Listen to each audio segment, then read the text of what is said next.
Pia, and you're watching NewsX. Let's take a look at some breaking developments we're tracking at the top of this hour. Prime Minister Narendra Modi has held wide-ranging bilateral talks with Swedish Prime Minister Ulf Kristersson in Gothenburg and has addressed the European Roundtable for Industry, underlining India's growing strategic as well as economic engagement with Sweden as well as Europe.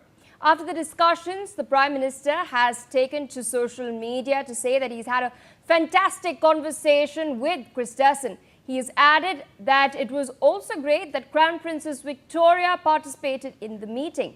The relations between India and Sweden are of course built on strong foundations of democratic values, the principles of the rule of law and human-centered development.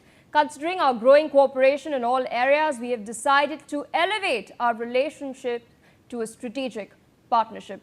Joining me on the broadcast to share more details is my colleague Aditya Wadhwan. Aditya, what exactly has transpired in this bilateral meeting? Of course, Prime Minister Modi is on a 5-nation tour and Sweden is in focus at the moment.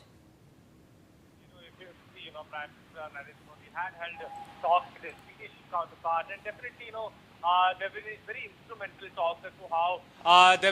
instrumental talks as to how the bilateral relations between the two countries are expected to go in the times to come. Already we have seen how some time back there's been a free trade agreement that has been signed between India and the European Union, and Sweden is an active member of the European Union. So definitely there's a win-win situation for both India and Sweden in the years to come, when there have been agreements in the domain of AI, defense and several other critical domains. So definitely we could expect a robust collaboration between the two nations in the next few years, and the diplomatic relations between India and Sweden have been excellent in the past, and this will further, this visit by the Prime Minister to Sweden will further strengthen the diplomatic ties between the two countries. Indeed, Aditya, considering you've mentioned the FTA, that's also been a key focus of this particular tour. In fact, European Commission President Ursula von der Leyen has pledged to officially sign